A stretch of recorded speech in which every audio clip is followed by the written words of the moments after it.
I gave them the house, the ring, the down payment they couldn't afford. They kept the pie. And uninvited me from dinner. That was the moment it changed. The text came in at 3 p.m. on a Saturday. I'd just picked up the key lime pie, Emily's favorite, and was halfway through tying a ribbon around the wine bottle when my phone buzzed. "Hey Mom. Emily thinks it's best if we do just the three of us tonight. Hope you understand." No punctuation. No sorry. Just a heads up that I wasn't welcome. In the home I paid for. At a dinner I was supposed to be hosting. I stood there in my kitchen holding a pie I wasn't allowed to deliver, staring at the screen like it had teeth.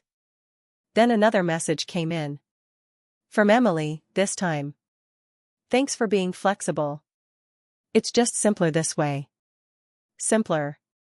They always had a way of making cruelty sound like logistics.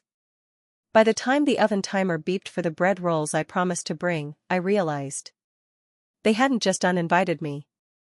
They'd already started erasing me. If I'm being honest, I should have seen this coming. Emily never liked me. Not really. She hugged me at the engagement party like she'd just survived a job interview. Called me Olivia instead of Mom. Made faces when I brought up Matthew's childhood. Switched the seating chart at their wedding without telling me. Put me near the bathroom. But I always chalked it up to nerves. Stress. Being a newlywed. Matthew said she just needed space. So I gave it. And I kept giving. "I just want to help," I used to say, like a mantra. Like it was a shield against seeing what they were doing. I gave them the house. Paid in full. Held their dog during her mother's chemo. Refinished the nursery alone. Took over their student loan interest when COVID hit. Loaned $4,000 when Emily's car broke down. Temporarily. It never came back. I made casseroles when they were tired. I sent care packages when they stopped calling. I stayed quiet when they forgot my birthday for 3 years in a row. Because that's what you do when you love your kid. Right? You forgive. You shrink. You smile. Until one day, they don't even bother pretending they see you anymore. That day, I didn't reply. I didn't beg. I just stood there for a long time, the pie sweating in its box, the wine bottle dangling from my fingertips. Then I walked to the sink, dumped the pie into the garbage disposal, and poured the wine down the drain. That's when I noticed something. The email alert flashing on my iPad. A scheduled withdrawal. $25,000. Labeled, Design Upgrade/Property Management. Approved by E. Gardner. I blinked. Read it again. And again. Then I sat down, opened my laptop, and logged into every account I hadn't touched in months. What I saw made my stomach turn. Dozens of transactions. Each under $500. Labeled like receipts for home projects or shared costs. But I hadn't authorized a single one. Emily had. Not only that, she'd added herself as a secondary account holder across nearly every financial dashboard I owned. Savings. Retirement. Brokerage. And under the Legal Docs tab? A scan of a power of attorney I barely remembered signing. Last spring. When she said, "It's just easier for tax stuff, Olivia. Don't worry, nothing binding." That's when the sadness stopped. The disbelief ended. And something colder started moving in. It wasn't dinner. It wasn't even about being unwanted. It was theft. And my son? He either didn't know. Or didn't care. The next morning, I called Martha. She was at my front door within the hour, already holding 2 coffees and a folder. "I knew it," she said, reading the texts. "She's been laying the groundwork. You've been generous for years. And now she's treating you like an ATM with arthritis." Martha. "No, I'm serious. They've been treating you like you're on your way out. Like you should be grateful to be included in your own funeral." I looked down at my hands. "I just wanted to help." "And you did." And they used it. She pulled a sheet of paper from the folder. You need to protect yourself now. I was quiet for a long time. Then I whispered, they've already taken the house. Then let's take something back. Monday morning, I was sitting in my lawyer's office by 8:15 a.m. Dalton had been handling my estate since Richard passed. He was sharp, discreet, and slightly terrifying in a way that gave me comfort. When I told him everything, he didn't blink. You want to revoke access? He asked. No, I said. I want to end the gift. Reclaim the house. And freeze every account she's touched. His brow lifted slightly. That's possible. But it may cause some fallout. They started the fire, Dalton. I'm just refusing to burn in it. He began drafting the paperwork immediately. Title reversal. Authorization removals. Flagged audits. Then he paused. I'd also recommend documenting everything. Paper trails. Voicemails. Any manipulation. If we need leverage later, we'll want it airtight. I nodded. There would be leverage. I wasn't planning revenge. Not yet. Not exactly. But I was no longer planning to stay quiet. By Wednesday, I had a new folder. Private investigator contact. List of flagged transactions. Pending legal filings. And one more thing. A notification from the bank. $25,000 withdrawal, declined. That night, Emily called.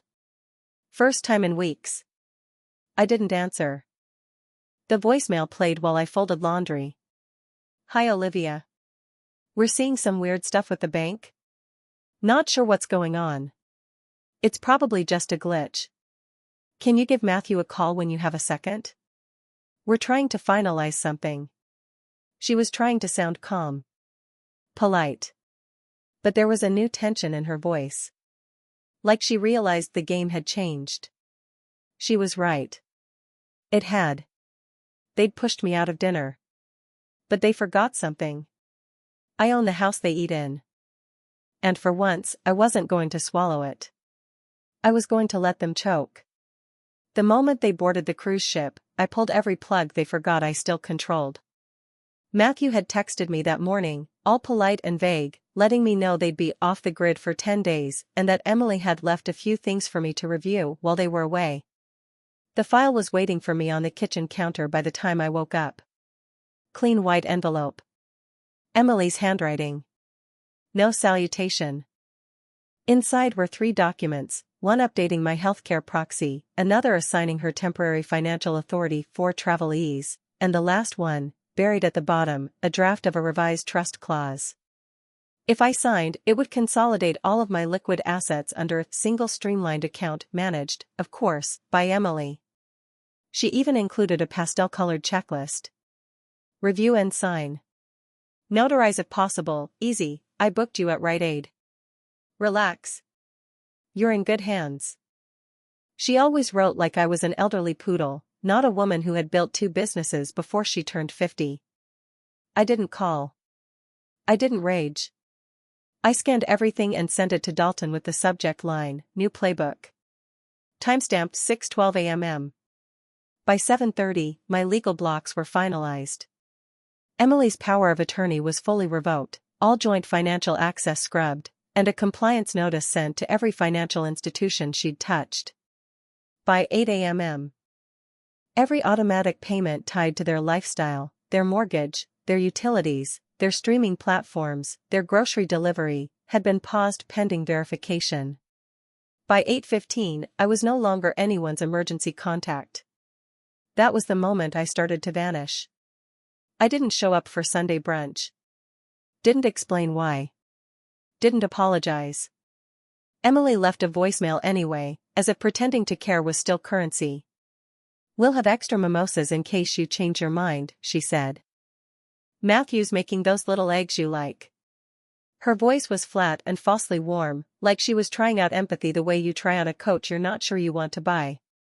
Instead of replying, I started deleting myself. I pulled my photos from the family cloud drive. Erased my name from the shared calendar they used to plan birthdays I wasn't invited to. Removed myself from the household account at the pharmacy. Deleted the grocery list app I'd been funding since they moved in. Logged into Amazon and cancelled all auto-ship orders that had quietly begun going to their address. It took 3 hours to undo a decade of convenience. That night, I walked through my house and turned everything over. Not the furniture, the evidence. I opened file drawers, email archives, old storage boxes. Anything with a paper trail. I was looking for leverage, but more than that, I was looking for truth. When you're finally ready to see betrayal, you realize it's been leaving breadcrumbs for years. Like the receipt from the joint credit card Emily insisted we open for house emergencies, the one she used to buy herself a $1,000 espresso machine last winter, then told me the charge was a roof repair. Or the note she left tucked into a birthday card 3 years ago, "Thanks for everything. We couldn't have done this without your stability." Stability. Like I was a staircase they could step over. I highlighted every document. Dated each email in red. Scanned and filed them into a folder titled, Exit Materials. Martha showed up midweek with her usual iced coffee and a bag of cheese danishes that were more sugar than structure. She sat across from me while I worked and watched in silence for a while, then finally asked, "What's your endgame?" I didn't look up from the scanner. "I'm not playing a game." "You are. You're just winning slowly." I met her eyes. "I'm building my side of the story. Carefully. Quietly. The way they'd never expect." She tapped the table gently. "They'll figure it out eventually. That's the point." By day 4, the first wave hit. I got an alert from one of the vendor accounts they used for grocery delivery, failed payment. Then another, this time from the software Matthew used to manage his freelance consulting clients. Another alert, declined subscription renewal. The messages weren't going to him yet. Not directly. They were still bouncing off the account that once tied back to me. But that echo wouldn't last long. At 6 p.m., I got the first sign that someone was noticing. A text from Matthew. "Hey mom, small weird glitch with the bank, maybe?" Getting some error messages. "Emily says it's probably just our Wi-Fi. Just checking in." I didn't respond. I screenshot it. I added it to the file. Then came the red flag. 2 days before they were due home, I got a call from the local compounding pharmacy. A woman named Elaine, who had managed my prescriptions for years, left a concerned message. "Hi Mrs. Gardner, I just wanted to confirm, did you authorize someone named Emily Gardner to switch your statin refill over to a mail order provider? We got a transfer request today. Just wanted to double check, it came from an unverified fax." Emily had faked my prescription transfer. She wasn't just maneuvering. She was testing how invisible she could make me before anyone asked questions. I called Dalton. He listened to the voicemail twice, then exhaled. "This crosses the threshold. We can escalate this into elder fraud territory. She's laying the groundwork for long-term control. She's laying the groundwork to erase me," I said. That night, I poured myself a glass of red and sat down at my desk. I printed out a map of the cruise itinerary Emily had posted on Instagram, each destination marked in pastel hearts. I marked the date and time of every document drop, every suspicious email, every flagged transaction, and then circled their departure window. All of it, every single move she'd made, had been timed for when I'd be alone, vulnerable, while they were oceans away. That wasn't coincidence. That was planning. And that was enough. I cut the cruise narrative short after that. I didn't care about her beach poses or how many hashtags she used to describe the word blessed. What caught my attention was the single photo she didn't post, the one I spotted buried in a tagged post from a stranger. Matthew, alone on a deck chair, phone in hand, staring out at the water. No drink. No smile. No Emily. He looked like a man halfway through a robbery he hadn't realized was illegal. I didn't know if that made him a fool or a coward. Probably both. But in that moment, I understood something I hadn't before. Matthew didn't know the full scope of what Emily was doing. He just didn't care to ask. When they returned, I was already gone. Not physically. But digitally, legally, financially, I had vanished. Emily sent another email the night they got home. "Hi Olivia, I noticed some of the joint platforms are acting strange. Could be a password issue. Want me to reset anything?" I read the message slowly, like you study a spider's web before lighting a match. She was probing. Not panicking, not yet, but sensing that the ground was no longer as stable as it used to be. I didn't respond. Instead, I changed the locks on the garage. That Saturday, I left a letter on their porch. Not a warning. Not a threat. Just a small printout, sealed in an envelope, with 3 words at the top. Access revoked. By Sunday, the silence was doing its job. They were starting to sweat. But I wasn't finished disappearing. I logged into the family Dropbox and deleted the archive folder I had maintained for 10 years, taxes, home repair quotes, old vacation itineraries, scanned photos of Matthew as a child. I didn't destroy it. I moved it to a private drive. A digital off-grid. No trace. That night, I lit a candle and filed the last document into the exit materials binder. I didn't cry. I didn't shake. I just placed it on the shelf, next to the photos they never bothered to print. Let them think I'd gone quiet. Let them think they'd won. Because while they were gone, I didn't just disappear. I reappeared, as the one thing they forgot I could still be. A threat. The trigger wasn't something I planned. It came from the county registrar, a letter delivered in a cream envelope with an official red seal. I opened it over lunch, expecting property tax verification, and found instead a notice: Emily and Matthew had applied to refinance the house. I read it twice. Then again. They were trying to take a second loan against the home. The one I still legally owned. The documents were precise. Emily's signature. Matthew's name printed cleanly on the borrower line. No mention of me. But the system caught the discrepancy. The original deed still listed me as sole owner, and the mortgage bank flagged the submission. I had 72 hours to respond with ownership proof before the refinance auto-processed under assumed consent. 72 hours to stop them from borrowing 6 figures against my asset, and using it for God knows what.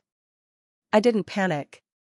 I stood up, walked to the hallway closet, and pulled out the file I'd been building for weeks. Exit materials, neatly labeled in black marker, every tab section a breadcrumb trail of their entitlement. I called Dalton, gave him the summary, and by 4 p.m., we had a legal injunction submitted to freeze all property-related financial activity until formal ownership review. At 4:30 p.m., the title office received the block. At 5 p.m., Emily tried to upload revised forms. At 5:10 p.m., her account access was denied. By 5:15 p.m., I was watching her live Instagram story. It was meant to be a celebration. She was wearing her blue silk blouse, the one I bought her before the engagement dinner she never thanked me for, and she had a champagne flute in hand. Matthew was behind her, blurry, mid-conversation with someone off camera. The caption read, "Big steps for our future. Manifesting security and legacy." She smiled. Lifted the glass. Cheers to building what they said we couldn't. And that's when the comment popped up. Wait, isn't this the house she stole from her MIL? The smile didn't drop immediately. She didn't see it at first. But by the time she set the glass down and refreshed the page, the others had already joined in. Thought it was gifted? Y'all really refinancing an old woman's house? So elder fraud is trendy now? This you? With a screenshot of her bragging about managing Olivia's finances in a Facebook comment from months ago. Within 10 minutes, the comments were flooded. Some were asking questions. Others were reposting old screenshots, forum threads, Reddit posts about financial abuse in families. Someone had even dug up a cached Zillow listing that still showed my name as the deed holder. She ended the stream abruptly. Deleted the post. then shut down comments on her page altogether. It didn't matter. By then, the story had jumped platforms. The next morning, she was trending on a mid-tier podcast's Instagram feed, one that covered quiet scandals and suburban crimes. The host, a woman named Trisha, posted a clip titled, "When Your Daughter-in-Law Tries to Refinance the House You Bought." It got 200,000 views in 2 hours. I watched it in my kitchen while peeling an orange. Her voice was almost giddy with outrage. "Y'all, I'm not saying we need to start vetting our daughters-in-law better, but this woman tried to lock her MIL out of the family dinner, in the house the MIL paid for, then 2 weeks later submitted a refinance request like she was Queen of Versailles. You can't make this up." The comments were brutal. Strangers dissecting her marriage, her job, her intentions. People tagging brands she worked with. Some even called her employer. And then, someone emailed her company's ethics hotline. It was public knowledge that she worked in financial services. Client-facing. Image-sensitive. All it took was one HR intern seeing the viral thread and connecting the dots. Emily was now under review for personal conduct impacting public trust. I didn't need to call anyone. The internet had taken the wheel. Matthew didn't post anything. He never did. But 3 days later, he finally texted. "Mom. We need to talk." I didn't respond. That afternoon, I went to the bank. Confirmed that all remaining accounts tied to their access were frozen. The branch manager looked visibly uncomfortable. She lowered her voice, even though the room was nearly empty. "There's also an internal fraud flag on one of the mortgage documents." "Something about mismatched authority?" I smiled politely. "That's correct. They didn't have consent." She blinked. "Understood." I walked out and felt the wind shift. For the first time in weeks, the weather matched the mood. The next escalation wasn't mine either. It came from the HOA. They filed a lien. Emily had ignored the fines. Left the warning notices stacked in a side mailbox like they'd go away if she just didn't look. But non-payment turns into legal notice fast in those communities. They tacked a lien on the property, my property, and that lien was now public. Attached to a home with a flagged refinance, disputed ownership, and viral fraud allegations attached to the woman who claimed she lived there. It made local real estate news. A small blog, but still. A headline. Instagram finance coach faces HOA lawsuit over mismanaged property tied to elder fraud claim. She went silent after that. No more stories. No more reels. Just one black square on her feed. Caption, "Taking space. Please respect privacy." Nobody did. Martha came over with donuts that afternoon and collapsed onto my couch with her phone open. "You've become folklore," she said, scrolling. "Half the internet thinks you're a hero. The other half thinks you're a boomer legend." I didn't answer. I was reading an email from Dalton. The title review had returned. Ownership, Olivia Gardner, sole holder. Liens, 1, pending, initiated by HOA. Mortgage status, unpaid, automatic drafts cancelled by account holder, pending reinstatement. Dalton added a note, "They now have 30 days to resume payment or vacate. If they refuse, we begin eviction." I read it twice. Not because I didn't understand it, but because I wanted to feel every word settle. The next night, Matthew came to the house. No warning. No text. He didn't knock this time. Just stood on the porch with his hands at his sides like a man waiting to be sentenced. I opened the door. Not wide. Just enough to see him clearly. He looked exhausted. Ashamed. But still, somehow, defensive. "We're losing everything," he said quietly. I nodded once. "I know." He took a breath.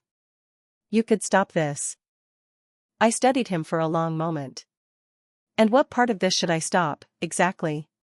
His jaw tightened. "She didn't mean to." "No," I interrupted. "She meant to. Don't make that mistake." "She meant to." She counted on you not asking questions. He didn't answer. I leaned against the doorframe. You knew what she was doing when she locked me out of that dinner.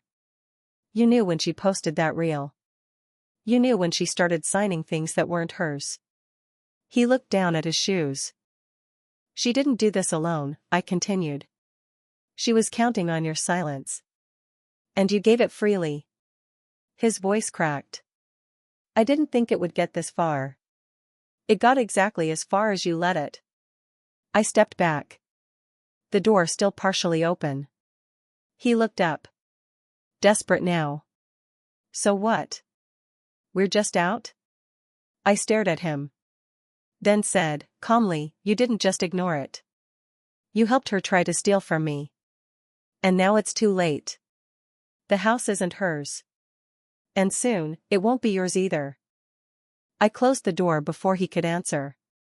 Behind it, I stood still for a long time. Then I walked to the office and opened the binder. New entry, September 14th. Final confrontation. He asked me to stop it. I didn't. The box was bright red. That was the first thing people noticed. It clashed against the beige vinyl siding of the house and the muted blues of Emily's carefully curated front porch. It sat there, right on the welcome mat, with a giant white sticker across the front, notice of default, pending lien and transfer. It wasn't just paper now. It was a 3D headline. And someone, maybe a neighbor, maybe a bored dog walker, snapped a photo and uploaded it to the local Facebook group before noon. The caption read, "Y'all, is this the couple from the HOA drama last month?" The post hit 200 comments in 3 hours. By evening, a short video clip was trending on TikTok. It showed Emily stepping outside in oversized sunglasses and pajama pants, reaching for the box with one hand while holding her phone to her ear with the other. A woman's voice in the background, someone filming from across the street, said, "That's her. That's the one who tried to steal her MIL's house." Emily turned toward the camera at that exact moment. Her expression, panicked, sharp, defensive, was instantly screenshotted and turned into a meme. The caption someone added below her face, manifesting consequences. 3 days later, a realtor arrived. She parked in front of the house in a silver Audi, wearing a fitted black blazer and holding a clipboard.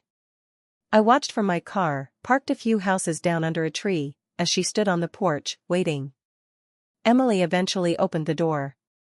There was a brief exchange. I couldn't hear it, but the body language said everything. Emily's shoulders stiffened. The realtor pointed toward the box still sitting beside the welcome mat. Emily gestured, fast and frustrated, then folded her arms and said something that made the realtor tilt her head, unimpressed. And then, right there, in front of half the cul-de-sac, Emily slammed the door in her face. The realtor didn't flinch. She just turned back toward her car, made a note on her clipboard, and took a picture of the property. I watched her drive off without a word. That was the first real crack in Emily's shell. Not quiet. Not passive. Public. She was no longer in control of the narrative. The next email from Dalton came with the subject line: "Fraud documentation accepted, all ownership verified." In it, he confirmed what I already suspected. The refinance application Emily filed was officially labeled as submitted under false authority. The email chain with the bank's compliance department detailed how Emily had forged a digital power of attorney, backdated to February, filed from a Gmail account she created using my maiden name, and confirmed with a fake phone number that pinged from a prepaid SIM card purchased in cash. It was messy. Not sophisticated. Just arrogant. The fraud flag didn't just stop the refinance, it triggered an internal audit of her employer's fiduciary compliance. She'd never disclosed that she was under personal investigation for financial misconduct. That omission alone was enough to suspend her immediately, and by the time HR reached out to request an interview, she'd already locked her LinkedIn and removed every public-facing client testimonial from her website. But the internet has memory. And someone, I still don't know who, archived her entire Empower Her Finances blog and sent it to the same podcast host who'd posted about the house. That host, Trisha, posted another clip. Turns out Emily wasn't just mishandling her MIL's property. She ran a whole financial coaching service without a license. You literally cannot make this up. We've got screenshots, archived sites, and at least 3 people claiming she gave them tax advice with no CPA. The collapse wasn't just legal. It was reputational. She wasn't just removed, she was scrubbed. The final twist didn't come through lawyers or court filings. It came through an email newsletter from a debt recovery foundation I donate to annually. I was reading it over breakfast when I saw the quote. It was buried at the bottom, beneath a section titled Voices from the Journey. A small spotlight on people going through financial counseling. Each quote anonymous, each story barely a paragraph. But this one stopped me. You can give someone everything and they'll still call you controlling. I was trying to build a life. They just wanted to see me fail. Former caregiver, 34. I stared at the screen for a long moment. The age. The phrasing. The title. Former caregiver. That's how she framed it. As if this entire spiral started because she was helping me. As if I had been the burden. I didn't screenshot it. I didn't share it. I just closed the email and finished my coffee. That same afternoon, a letter appeared on my doorstep. No stamp. No address. Just my name written in long, slanted cursive. Inside was a single sheet of printer paper. Typed. Spaced tightly. No greeting. You broke up our family. You told everyone I was a thief. You humiliated me. You cost us everything. I tried to protect Matthew from you, and you poisoned him against me. I hope you're happy in your empty little house, surrounded by nothing but your old wine glasses and petty victories. I stood in the kitchen with that letter in my hand for nearly 10 minutes. I read it once, then again, and finally folded it in half and slid it into the same manila folder I kept all the original mortgage documents in. Then I pulled out a pen, grabbed a yellow sticky note, and wrote a response I never planned to send. I never needed to protect Matthew from you. You did that all on your own. I pressed it to the front of the folder, shut the drawer, and poured myself a glass of wine. I moved the following week. No announcement. No goodbye notes. Just Martha, 2 movers, and me, one last sweep through the house, pulling down every remaining piece of me they'd tried to overwrite. There was nothing sentimental left. Just a few blankets, some cookware, a cardigan I'd packed 3 times and kept forgetting to give away. When I got to the new place, I unpacked slowly. Methodically. Every item in its right place. Quiet. Clean. Untouched by them. In the last box was that cardigan. It was the one I'd meant to wear to that dinner, the night Emily said there wasn't a seat for me. The one I bought specifically because it was soft enough to hold the baby she kept promising they were trying for soon. I folded it neatly and slid it into the donation bag. I don't need it anymore. The morning I handed the old keys back to the bank, I noticed a car idling across the street. Dark windows. Silver bumper. Same one I'd seen parked 2 nights ago when I was finishing the last of the cleaning. I stood there for a moment, holding the keys in my hand. The driver didn't move. Then, just as I dropped the keys into the return slot, the car started to roll forward. Slowly. Deliberately. It passed me without pause, without acknowledgement, and continued down the block until it was out of sight. No plates I recognized. No reason to panic.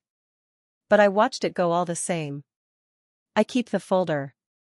Not because I need proof anymore, the court filings, the audit trails, the public articles, they're all out there now. I keep it because it reminds me of what happens when you let people write you out of your own story. The house? Sold. The accounts? Locked. The lies? Unraveled. Emily? Gone from every network she once called influential. Matthew? Working retail, last I heard. Under his middle name. Final entry, October 3rd. They erased me from one dinner. So I erased them from everything else. They didn't just underestimate me. They relied on me to stay quiet. And I was quiet. Right up until the moment I wasn't.